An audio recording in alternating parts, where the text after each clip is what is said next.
The first time I asked for a divorce, Buzz looked at me with those calm, reasonable eyes and said, "At least wait until our son finishes middle school." I nodded, swallowing my grievances. The second time I brought it up, Buzz used the same gentle, unyielding tone. "At least wait until he graduates from high school." Again, I nodded, letting another chunk of my life slip away. Now, our son had finally finished his college entrance exams. When I brought up the divorce for the third time, Buzz still refused to sign the papers. Suddenly, everyone in our social circle felt entitled to offer their opinion. "You've spent half your life together. Why are you suddenly making such a fuss about a divorce now?" Exactly. Buzz is a successful businessman, and he still looks incredibly handsome in his late 40s. Frankly, Vivian, you're the one winning here. Even my own son Anson came to lecture me. "Mom, I know Antoinette has always been a thorn in your side, but it's been so many years and everyone is getting older. Why can't you just let it go?" But a thorn buried deep in the flesh does not simply disappear. It festers. It throbs with a quiet, agonizing pain with every single breath. Buzz could not pull that thorn out of my heart. So I had no choice but to cut Buzz out of my life entirely. Despite the overwhelming disapproval from everyone around me, my decision was final. Anson stood in front of the bedroom door, blocking my exit, his voice dripping with childish defiance. "Mom, if you actually go through with this divorce, I swear I won't go to college." I continued folding my blouses, my voice flat and devoid of emotion. "Anson, you are an adult now. You have to take full responsibility for your own choices. If you decide to throw away the last 12 years of your hard work, that is on you." My blunt response caught him off guard. Flustered and speechless, he whipped out his phone to call his father for backup. "Dad, you need to get home right now. Mom is packing her bags." I did not care what Buzz said on the other end. I only knew he hung up in a hurry, leaving Anson to throw a tantrum in our room. "Mom, please don't leave. Please." It was the same routine he had performed so many times before. In the past, my heart would have melted. Seeing the child I had carried for 9 months cry was always my weakness. It was the anchor that had dragged me down, keeping me trapped in this suffocating house for years. But today, looking at his pleading, tear-streaked face, I felt absolutely nothing. I quietly continued packing my clothes, my jewelry, and my legal documents, placing them piece by piece into my suitcase. Suddenly, a large, firm hand clamped down on the rim of the suitcase, halting my movements. Thinking it was Anson trying to aggravate me again, I prepared to tell him to back off. But when I looked up, I met Buzz's face. He was still as elegant and refined as ever. Time had been exceptionally kind to him. His face had barely changed from the day he had sweet-talked me into marrying him. Yet, his usually unshakable composure was showing cracks. "Honey, please stop making a scene."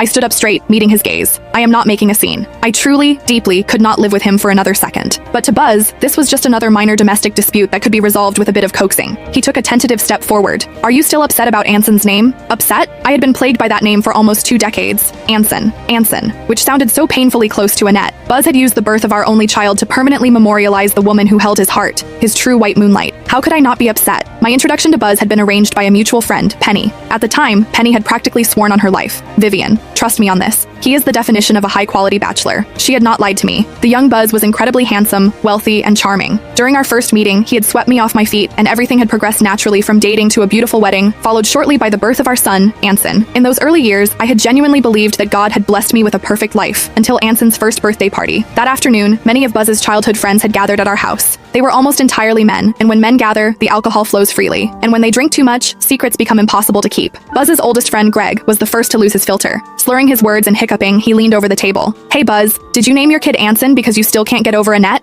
It was the first time I had ever heard that name. Before Greg could elaborate, another friend scrambled to cover his mouth, trying to laugh it off. "What are you babbling about, Greg? Buzz obviously chose the name because it sounds noble and classic. It means son of the divine." "Exactly. It's a beautiful literary name. Don't listen to this drunk idiot." But Buzz, who had just downed a glass of whiskey, sat beside me with a glazed, wistful look on his face. "Yeah," he murmured, his voice thick with a quiet melancholy. "I really can't forget her." The friends panicked, trying to shut him up, but Greg broke free from their grip, laughing mockingly. "Of course he can't. Buzz spent 20 years telling everyone he was going to marry Annette, since he was 8 years old. Then she goes and marries some starving artist. Who could possibly get over that?" The revelation hit me like a physical blow. It was a past Buzz had completely hidden from me. Before I could demand an explanation, Greg passed out face first onto the dining table. Buzz let out a loud, drunken laugh. "Greg, you lightweight. You promised you'd help me win her back." The rest of Buzz's sentence was muffled as 3 of his friends practically tackled him to keep him quiet. The dining room descended into a chaotic scramble of excuses. "Vivian, don't mind them. They're just talking complete nonsense because of the alcohol. Buzz isn't like that at all." "Yeah, Vivian, that's all ancient history. You're the one who is his wife now." It was a chaotic mess. That night, Buzz slept like a baby, his secret laid bare by his friends without a hint of remorse on his part. But I stayed awake. Under the cold moonlight, I stared at our infant son, then at Buzz's sleeping face, until the sun began to rise. The next morning, Buzz woke up, clearly annoyed by his drunken display from the night before. He offered a brief, dismissive explanation. "Annette and I are in the past. I was 27 when I met the 28-year-old Buzz. I was not naive enough to expect him to have a completely blank romantic history, but I could not accept my son being named as a monument to his ex-lover." Yet, Buzz flatly refused to change the name. When I kept pushing the issue, his frustration boiled over. "It's just a name, Vivian. Why do you have to be so incredibly petty?" But was it really just a name? The tension between us escalated. I took our son and went to the government registry to legally change his name myself, only to find out that Buzz had already blocked any unilateral changes. When I threatened a divorce, Buzz had looked at me and said, Our son is too young. At least wait until he finishes middle school. When I refused to back down, his tone had turned cold and threatening. Vivian, you might not care about this marriage, but do you still care about your family's business partnership with the Sinclair Group? My parents' livelihood depended on that partnership. Buzz's grip on me was ironclad, ruthless, and terrifyingly effective. Over the years, I had tried to cope. I had even foolishly hoped that perhaps somewhere deep down, Buzz had grown to love me. But eventually I realized I was nothing more than a clown in his grand romantic tragedy. From marrying me to having a child, to refusing to let me go, Buzz's entire life was an elaborate performance designed to comfort Annette. He wanted to show her, look, even without you, I am living a perfect, successful life. So, Annette, you go ahead and chase your happiness. You don't have to worry about me. Buzz yanked my suitcase behind him, his tone softening into a gentle, pleading murmur. If it really bothers you that much, we can go and legally change Anson's name tomorrow. For nearly 20 years, I had begged for this. Now that he was finally offering it, I realized I did not want it anymore. Buzz watched me, his expression almost submissive. What would you like to rename him? Before I could answer that his offer was decades too late, Anson interrupted, his voice dripping with annoyance. I'm not changing my name. My name is Anson, and I love it. Mom, why are you always so obsessed with Antoinette? Is it really that big of a deal? A spark of anger flared in my chest. It is not a small thing. Anson raised his voice, shouting over me. It is. You're just incredibly jealous of Antoinette. That's why you threw away all her old photos and gifts from our house, and now you want to ruin my name too. Slap. Buzz's hand struck Anson's cheek with a sharp crack. How dare you speak to your mother like that? Get out of here! Anson clutched his reddening cheek in utter disbelief. I only said what you always think. Mom is just a bitter, stubborn woman, and someone needed to tell her the truth. Before he could finish his sentence, my hand flew across his other cheek, striking him just as hard. Anson stumbled backward, tears welling in his eyes. He glared at both of us before bolting toward the front door. I'm going to Antoinette's house, and I'm never coming back. The bedroom finally fell into a heavy, suffocating silence. Buzz rubbed his temples, trying to smooth things over. He is just an immature kid, Vivian. Don't take his words to heart. And please, let's not talk about divorce anymore. Annette and I have been completely over for years. But Anson is 18, I said, a bitter laugh escaping my throat. Why do you think he is so incredibly attached to his Antoinette? Is it because you spent years singing her praises to him? Or is it because you constantly snuck him over to her house behind my back? Or was it both? Buzz thought he had hidden his tracks perfectly. But every single time the two of them returned from their father-son outings, they would reek of a heavy citrus cologne, a pathetic attempt to mask the distinct lavender scent that Annette always wore. It had been going on for years. There was a time when the sheer exhaustion of fighting had worn away my sharp edges. I had accepted my fate, resigning myself to a lifetime of quiet misery just to give my son a stable home. After Anson finished middle school, neither Buzz nor I had brought up the divorce again, maintaining a fragile, silent truce. When Anson entered high school, his grades began to slip. Buzz suggested sending him to a private physics tutor, and Anson had agreed, attending the sessions with an unusual amount of enthusiasm. I had assumed he simply had a charismatic teacher, until 3 months later. Buzz was tied up with an important client, so I offered to drive Anson to his session. The moment I suggested it, Anson's behavior turned incredibly bizarre. First, he claimed to have a sudden, agonizing stomachache. Then, he complained of a migraine. He did everything in his power to avoid getting into my car. My suspicions were aroused. The following week, when Buzz drove him to his tutoring session, I quietly followed them in my own car. Their vehicle eventually pulled up in front of a gorgeous villa surrounded by blooming fields of lavender. Anson jumped out of the passenger seat, running toward the front door with a bright, genuine smile. Antoinette, we're here! Antoinette. The name felt like a physical blow to my chest. A beautiful, elegant woman walked out of the villa, her face lighting up as she greeted him. Anson grinned, practically bouncing on his heels. Antoinette, I want to eat your special short ribs today, and your roasted beef. I've already prepared everything, she replied, her voice soft and maternal. Buzz stepped out of the car, carrying a brand new Hermes shopping bag, which he handed to her with a familiar warmth. Annette, you really shouldn't spoil him so much. The scene was picture perfect. A warm, loving family reunion. And to me, it was the ultimate cold-blooded betrayal. I gripped the steering wheel so hard my knuckles turned white. I did not want to storm into her house and act like a hysterical, screaming wife demanding answers. I refused to give them the satisfaction of looking down on me. I quietly turned my car around and drove back to our empty house. I sat in the dark, watching the streetlights flicker through the window, hiding my humiliation in the shadows. It was late in the evening when Buzz and Anson finally returned. They walked through the door, practically radiating a thick, suffocating scent of lavender. I sent Anson up to his room, leaving me alone with Buzz. I tossed the photos I had taken onto the coffee table. I thought he was going to a tutoring center. Since when does his physics tutor live in a private villa? Buzz turned on the lights. When he saw the photos, the color drained from his face, and he looked momentarily panicked. Annette was always excellent at physics, he stammered. I just thought she could help Anson with his grades. His excuse was laughably pathetic. I checked her records. Buzz, I said, my voice cracking with years of unshed tears. Annette was an art major. How on earth is she qualified to tutor our son in physics? That night, our house erupted into the worst screaming match of our marriage, ending with my second demand for a divorce. But once again, Buzz found my weakness. Anson is at a critical juncture in his life with his upcoming college entrance exams. Let's at least wait until he graduates, Vivian. For his sake. He knew exactly which strings to pull to keep me in line. I lost all my strength, and I agreed to wait one last time. But even after that confrontation, they continued to sneak over to Annette's villa. They simply became more careful, drenching themselves in that strong citrus cologne before coming home to cover up the lavender scent. Over time, my heart simply went numb. I lost my weakness. I spent the remaining years counting down the days until Anson's high school graduation. I was finally ready to leave Buzz and this toxic house behind. The next morning, I carried my suitcase downstairs. Buzz had not slept all night. His tie hung loose around his neck, and several unsigned documents lay scattered across the dining table. When he saw me, he immediately stood. Vivian. I did not stop walking. He caught up to me before I reached the front door. I've already called the lawyer. So have I. We can renegotiate the company partnership. Your parents won't be affected. I paused for exactly 1 second. 20 years ago, that sentence would have saved my marriage. Now it merely proved what I had suspected all along. So you could have done this from the beginning. Buzz's lips parted. You weren't protecting my parents. I smiled faintly. You were trapping me. The color slowly left his face. For the first time since I had known him, Buzz had no answer. The doorbell rang. Our lawyer entered with a briefcase in one hand. Mr. Sinclair, Mrs. Sinclair. Buzz had obviously called him to mediate. Unfortunately for Buzz, I had already retained my own attorney. A second knock sounded. My lawyer walked in carrying a thick folder. Mrs. Sinclair. The atmosphere instantly turned icy. By noon, the divorce agreement sat on the table. Buzz refused to pick up the pen. He stared at the signature line as though it were a death sentence. Vivian. His voice was hoarse. After everything we've been through, is there really no room left for us? I looked at him quietly. When I asked you for a divorce the first time, what did you say? He lowered his eyes. Wait until Anson finishes middle school. The second time? Wait until he graduated high school. And now? Silence. I waited exactly as long as you asked. I folded my hands. I kept every promise I made. His fingers tightened around the pen. You promised me too. He looked up. You promised that I was your family. I nodded. Yes. You broke that promise first. Buzz shut his eyes. The room became deathly quiet. After several long minutes, he finally signed. One stroke. Then another. The ink spread across the paper like the end of 20 years. I looked at the signature without feeling the triumph I had imagined for so long. Only relief. That afternoon, I moved into a small apartment overlooking the river. It wasn't nearly as luxurious as the Sinclair mansion. The furniture was simple. The kitchen was tiny. The bedroom could barely fit a queen-size bed. Yet that night was the first peaceful sleep I had enjoyed in almost 20 years. No lavender. No citrus perfume. No pretending. Just silence. 3 days later, my phone rang. It was an unfamiliar number. When I answered, a gentle female voice spoke.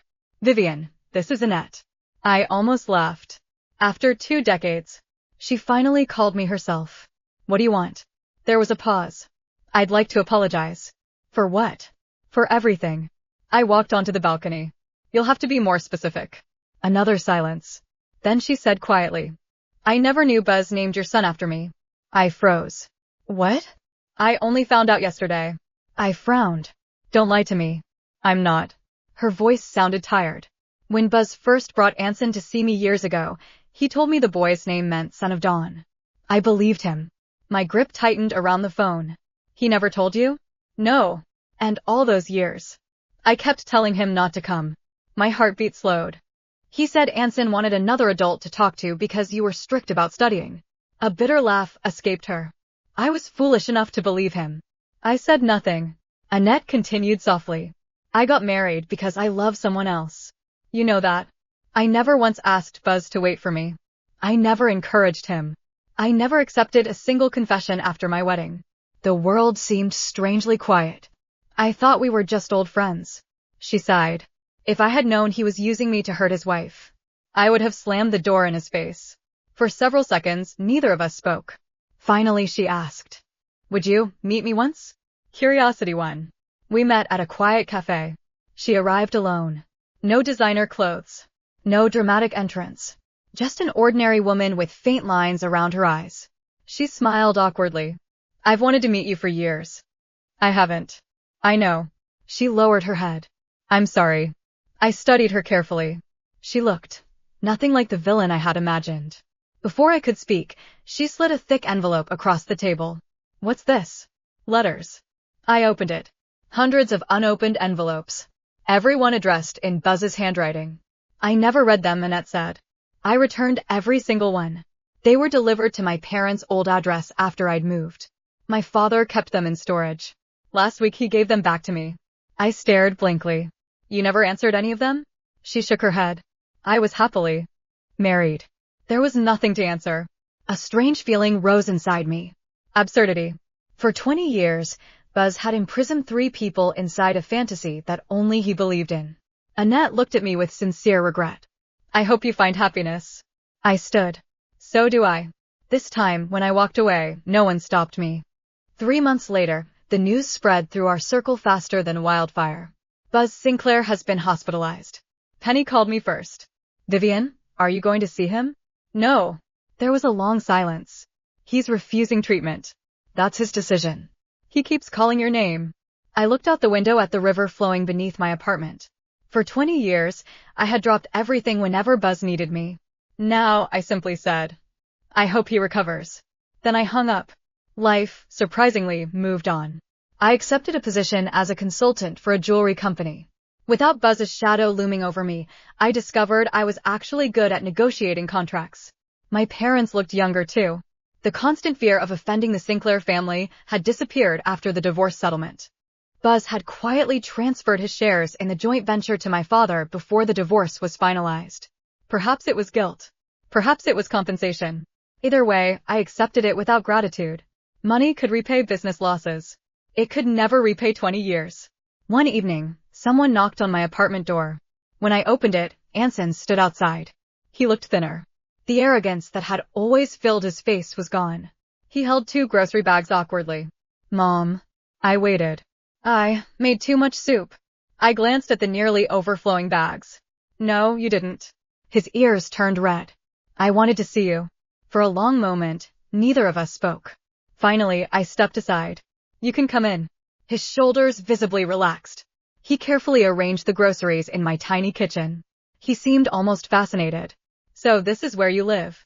Yes. It's small. It is. But it's peaceful. He nodded quietly. Over dinner, he barely touched his food. Finally, he whispered. I want to see Antoinette. I looked up. She wouldn't let me call her that anymore. He swallowed hard. She said she was never my family. The spoon in his hand trembled. She told me she'd tried to refuse Dad dozens of times. She said she thought you knew. His voice cracked. I didn't know. Tears rolled down his face. I really thought you hated her because you were jealous. I remained silent. I was awful to you. He covered his face. I chose Dad every single time. I even thought you were the one ruining our family. His shoulders shook. I'm sorry.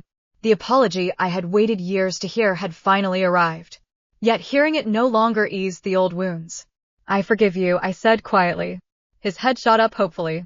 But forgiveness doesn't erase consequences. His smile faded. You were old enough to understand kindness. You chose not to. I know. You don't get to become my little boy again simply because you've apologized. Fresh tears spilled from his eyes. I know. But I still want to be your son. For the first time that evening, my expression softened. You've always been my son. I never stopped loving you. I simply stopped sacrificing myself. Anson cried harder than he had the day I left. A few weeks later, another visitor arrived. This time, it was Greg. He looked older, grayer, and considerably more sober than the loud young man who had destroyed my marriage with one drunken sentence. He bowed deeply. I'm sorry. I raised an eyebrow. For what? For all of it. His voice shook. We thought Buzz would eventually move on. We thought marrying you meant he'd finally let Annette go. He laughed bitterly. We were wrong. I folded my arms. You all knew. He nodded. We did. And none of you thought I deserved to know before I married him? Greg couldn't meet my eyes. No. Why? Because, he whispered. Buzz loved you. I almost laughed. No. He did. Greg looked miserable. Just, not at the beginning. He married you because he wanted to prove he could move on. But somewhere along the way, he actually fell in love with you. I stared at him. Then why keep chasing Annette? Greg smiled sadly. Because Buzz was proud. He couldn't admit he'd spent 20 years loving someone who didn't love him back. So he convinced himself he still loved Annette. It became part of his identity. He didn't even realize he'd started loving you instead. I said nothing. Greg continued quietly. By the time he understood, you'd already stopped loving him. He left shortly afterward. I sat alone for a long time thinking. Perhaps Greg was telling the truth. Perhaps Buzz had eventually loved me. But love that arrives years too late, after countless choices that cause needless pain, cannot undo the damage. Some relationships don't end because love never existed. They end because love was never allowed to become trust again. And once trust dies, Love has nowhere left to live.